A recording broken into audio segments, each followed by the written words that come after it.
श्री गणेशाय नमः। श्रीमद् भागवते महापुराणे द्वितीय स्कंद अथ द्वितीयोध्यायः। भगवान के स्थूल और सूक्ष्म रूपों की धारणा तथा क्रम मुक्ति और सदो मुक्ति का वर्णन। श्री सुखदेव जी कहते हैं, सृष्टि के प्रारंभ में ब्रह्मा ने इसी धारणा के अनुसार प्रसन्न हुए भगवान से वह सृष्टि विषयक स्मृति प्राप्त की थी जो पहले प्रलय काल में विलुप्त हो गई थी। इससे उनकी दृष्टि अमोघ और बुद्धि निश्चयात्मिका हो गई। तब उन्होंने इस जगत को वैसे ही रचा जैसा कि यह प्रलय से पहले था। वेदों की वर्णन शैली ही इस प्रकार की है कि लोगों की बुद्धि स्वर्ग आदि निरर्थक नामों के फेर में फंस जाती है। जीव वहाँ सुख की वासना में स्वप्न सा देखता हुआ भटकने लगता है, किंतु उन मायामय लोकों में कहीं भी उसे सच्चे सुख की प्राप्ति नहीं होती। इसलिए विद्वान पुरुष को चाहिए कि वह विविध नाम वाले पदार्थों से उतना ही व्यवहार करे जितना प्रयोजनीय है। अपनी बुद्धि को उनकी निस्सारता के निश्चय से परिपूर्ण रखे और एक क्षण के लिए भी असावधान न हो। यदि संसार के पदार्थ प्रारब्धवश बिना परिश्रम यूं ही मिल जाएं, तब उनके उपार्जन का परिश्रम व्यर्थ समझकर उसके लिए कोई प्रयत्न न करें। जब जमीन पर सोने से काम चल सकता है, तब पलंग के लिए प्रयत्न करने से क्या प्रयोजन।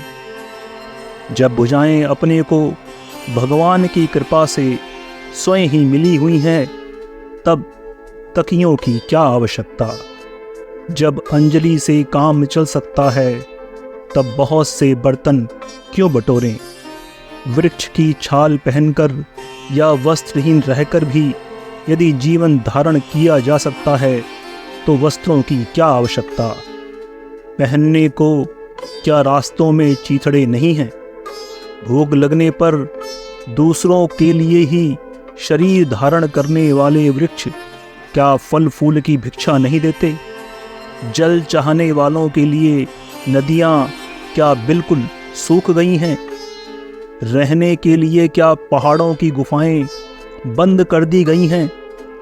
अरे भाई, सब न सही, क्या भगवान भी अपने शरणागतों की रक्षा नहीं करते। ऐसी स्थिति में बुद्धिमान लोग भी धन के नशे में चूर घमंडी धनियों की चापलूसी क्यों करते हैं। इस प्रकार विरक्त हो जाने पर अपने हृदय में नित्य विराजमान स्वतः सिद्ध आत्मस्वरूप परम प्रियतम परम सत्य जो अनंत भगवान हैं, बड़े प्रेम और आनंद से दृढ़ निश्चय करके उन्हीं का भजन करें, क्योंकि उनके भजन से जन्म मृत्यु के चक्कर में डालने वाला अज्ञान का नाश हो जाता है। पशुओं की बात तो अलग है, परंतु मनुष्यों में भला ऐसा कौन है जो लोगों को इस संसार रूपी वैतरणी नदी में गिरकर अपने कर्मजन्य दुखों को भोगते हुए देखकर भी भगवान का मंगलमय चिंतन नहीं करेगा। इन असत विषय भोगों में ही अपने चित्त को भटकने देगा। कोई कोई साधक अपने शरीर भीतर हृदयाकाश में विराजमान भगवान के प्रदेश मात्र स्वरूप की धारणा करते हैं। वे ऐसा ध्यान करते हैं कि भगवान की चार भुजाएं शंख चक्र और पद्म धारण किए हैं। उनके मुख पर प्रसन्नता झलक रही है। कमल के समान विशाल और कोमल नेत्र हैं। कदम्ब के पुष्प की केसर के समान पीला वस्त्र धारण किए हुए हैं, भुजाओं में श्रेष्ठ रत्नों से जड़े हुए सोने के बाजूबंद शोभायमान है। सिर पर बड़ा ही सुंदर मुकुट और कानों में कुंडल हैं, जिनमें जड़े हुए बहुमूल्य रत्न जगमगा रहे हैं। उनके चरण कमल योगेश्वर के खिले हुए हृदय कमल की कर्णिका पर विराजित हैं। उनके हृदय पर श्रीवत्स का चिन्ह है, एक सुनहरी रेखा है। गले में कौस्तुभ मणि लटक रही है। वक्ष स्थल कभी न कुम्हलाने वाली वनमाला से घिरा हुआ है।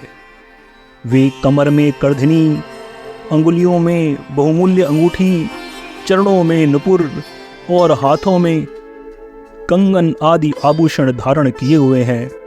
उनके बालों की लटें बहुत चिकनी, निर्मल, घुंघराली और नीली हैं। उनका मुखकमल मंद मंद मुस्कान से खिल रहा है। लीलापूर्ण उनके उन्मुक्त हास्य और चितवन से शोभायमान भावों के द्वारा वे भक्त जनों पर अनंत अनुग्रह की वर्षा कर रहे हैं। जब तक मन इस धारणा में स्थिर न हो जाए, तब तक बार बार इन चिंतन स्वरूप भगवान को देखते रहने की चेष्टा करनी चाहिए। भगवान के चरण कमलों से लेकर उनके मुस्कान युक्त मुख कमल पर्यंत समस्त अंगों की एक एक करके बुद्धि में धारण करना चाहिए। जैसे जैसे बुद्धि शुद्ध होती जाएगी, वैसे वैसे चित्त स्थिर होता जाएगा। जब एक अंग का ध्यान ठीक ठीक होने लगे, तब उसे छोड़कर दूसरे अंग का ध्यान करना चाहिए। ये विश्वेश्वर भगवान दृश्य नहीं है, दृष्टा है। सगुण निर्गुण सब कुछ इन्हीं का स्वरूप है। जब तक इनमें अनन्य प्रेम भक्ति योग न हो जाए, तब तक साधक को नित्य नैमित्तिक कर्मों के बाद एकाग्रता से भगवान के उपर्युक्त स्थूल रूप का ही चिंतन करना चाहिए। परीक्षित, जब योगी पुरुष इस मनुष्य लोक को छोड़ना चाहे, तब देश और काल में मन को न लगाए। सुखपूर्वक स्थिर आसन में बैठकर प्राणों को जीतकर मन से इंद्रियों का संयम करे। तदनंतर अपनी निर्मल बुद्धि से मन को नियमित करके मन के साथ बुद्धि को क्षेत्र में और क्षेत्रज्ञ को अंतरात्मा में लीन कर दे। फिर अंतरात्मा को परमात्मा में लीन करके धीर पुरुष उस परम शांतिमय अवस्था में स्थित हो जाए। फिर उसके लिए कोई कर्तव्य शेष नहीं रहता। इस अवस्था में सत्व गुण भी नहीं है।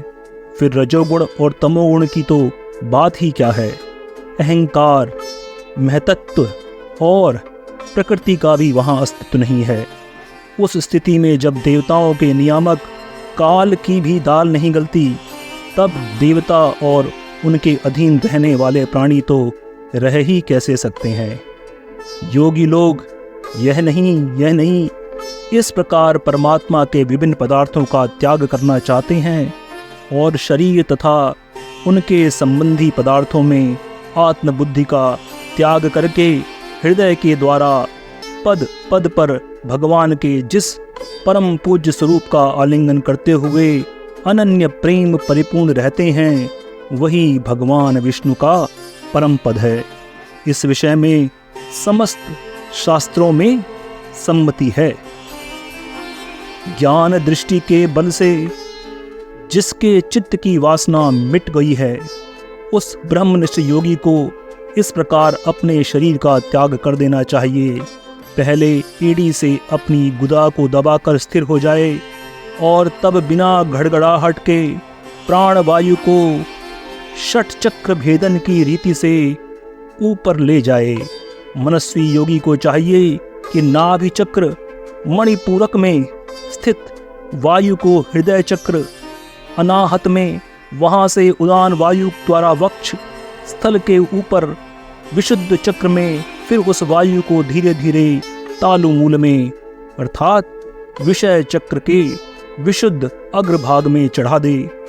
तदनंतर 2 आँख, 2 कान, 2 नसा छिद्र और मुख, इन 7 छिद्रों को रोककर उस तालु मूल में स्थित वायु को भौं के बीच आशा चक्र में ले जाए। यदि किसी लोक में जाने की इच्छा न हो तो आधी घड़ी तक उस वायु को वहीं रोककर स्थिर लक्ष्य के साथ उसे सहस्रार में ले जाए और परमात्मा में स्थित हो जाए। इसके बाद ब्रह्मरंध्र का भेदन करके शरीर इंद्रियों को छोड़ दे। परीक्षित, यदि योगी की इच्छा हो कि मैं ब्रह्मलोक में जाऊं तो 8 सिद्धियां प्राप्त करके आकाशचारी सिद्धियों के साथ विहार करूं तथा त्रिगुणमय ब्रह्मांड के किसी भी प्रदेश में विचरण करूं तो उसे मन और इंद्रियों को साथ ही लेकर शरीर से निकलना चाहिए।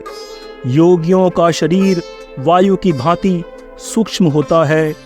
उपासना, तपस्या, योग और ज्ञान का सेवन करने वाले योगियों को त्रिलोकी के बाहर और भीतर सर्वत्र स्वच्छ रूप से विचरण करने का अधिकार है। केवल कर्मों के द्वारा इस प्रकार बेरोक टोक से विचरना नहीं हो सकता।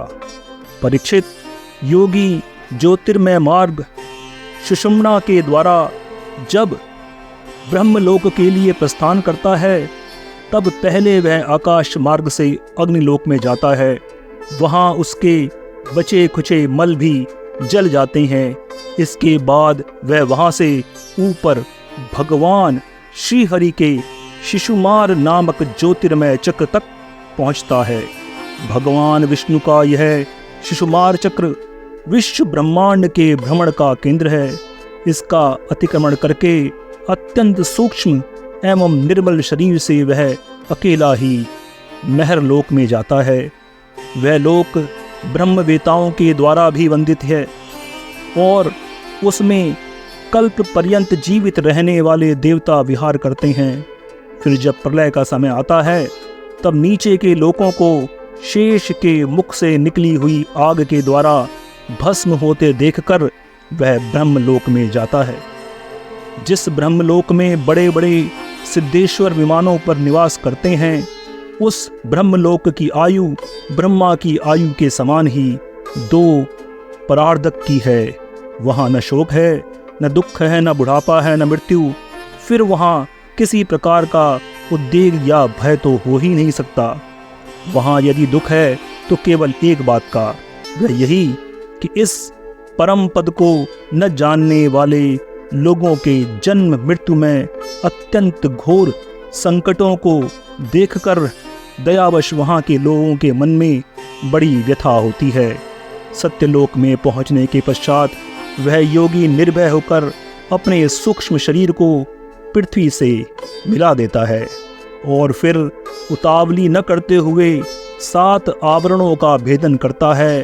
पृथ्वी रूप से जल को और जल रूप से अग्निमय आवरणों को प्राप्त होकर वह ज्योति रूप में वायु रूप आवरण में आ जाता है। वहाँ से समय पर ब्रह्म की अनंतता का बोध कराने वाले आकाश रूप आवरण को प्राप्त करता है। इस प्रकार स्थूल आवरणों को पार करते हुए उसकी इंद्रियां भी अपने सूक्ष्म अधिष्ठान में लीन हो जाती है। घ्राणेन्द्रिय गंध तन्मात्रा में, रसना रसत तन्मात्रा में, नेत्र रूप तन्मात्रा में, त्वचा स्पर्श तन्मात्रा में, श्रोत शब्द तन्मात्राओं में और कर्मेंद्रियां अपनी अपनी क्रिया शक्ति में मिलकर अपने अपने सूक्ष्म स्वरूप को प्राप्त होती हैं। इस प्रकार योगी पंचभूतों के स्थूल सूक्ष्म आवरणों को पार करके अहंकार में प्रवेश करता है। वहाँ सूक्ष्म भूतों को तामस अहंकार में, इंद्रियों को राजस अहंकार में तथा मन और इंद्रियों के अधिष्ठाता देवताओं को सात्विक अहंकार में लीन कर देता है।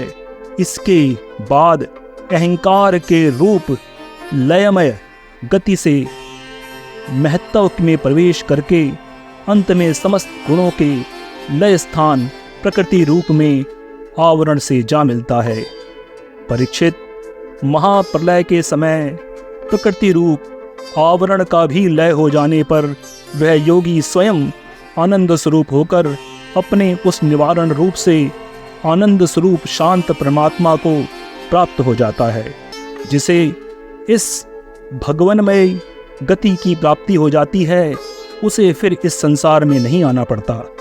परीक्षित, तुमने जो पूछा था उसके उत्तर में मैंने वेदोक्त द्विविधि सनातन मार्ग सदोमुक्ति और क्रम मुक्ति का तुमसे वर्णन किया है। पहले ब्रह्मा जी ने भगवान वासुदेव की आराधना करके उनसे जब प्रश्न किया था, तब उन्होंने उत्तर में इन्हीं दोनों मार्गों की बात ब्रह्मा जी से कही थी। संसार चक्र में पड़े हुए मनुष्य के लिए जिस साधन के द्वारा उसे भगवान श्री कृष्ण की अनन्य प्रेममयी भक्ति प्राप्त हो जाए, उसके अतिरिक्त और कोई भी कल्याणकारी मार्ग नहीं है। भगवान ब्रह्मा ने एकाग्र चित्त से सारे वेदों को 3 बार अनुशीलन करके अपनी बुद्धि से यही निश्चय किया कि जिससे सर्वात्मा भगवान श्री कृष्ण के प्रति अनन्य प्रेम प्राप्त हो, वही सर्वश्रेष्ठ मार्ग है। समस्त चर अचर प्राणियों में उनके आत्मा रूप से भगवान श्री कृष्ण ही लक्षित होते हैं, क्योंकि ये बुद्धि आदि दृश्य उनका अनुमान कराने वाले लक्षण हैं। वे इन सबके साक्षी एकमात्र दृष्टा हैं। परीक्षित, इसलिए मनुष्यों को चाहिए कि सब समय और सभी स्थितियों में अपनी संपूर्ण शक्ति से भगवान श्री हरि ही श्रवण कीर्तन और स्मरण के योग्य हैं। राजन, संत पुरुष आत्मस्वरूप भगवान की कथा का मधुर अमृत बांटते ही रहते हैं। जो अपने कान के दोनों में भर भर कर उनका पान करते हैं, उनके हृदय में विषयों का वैशीला प्रभाव जाता रहता है, वह शुद्ध हो जाता है और वे भगवान श्री कृष्ण के चरण कमलों की सन्निधि प्राप्त कर लेते हैं। श्रीमद् भागवत महापुराणे द्वितीय स्कंद द्वितीय अध्याय समाप्त। धन्यवाद। आप देख रहे थे गॉड ब्लेस टीवी हिंदी। हमारे साथ जुड़ने के लिए सब्सक्राइब अवश्य करें।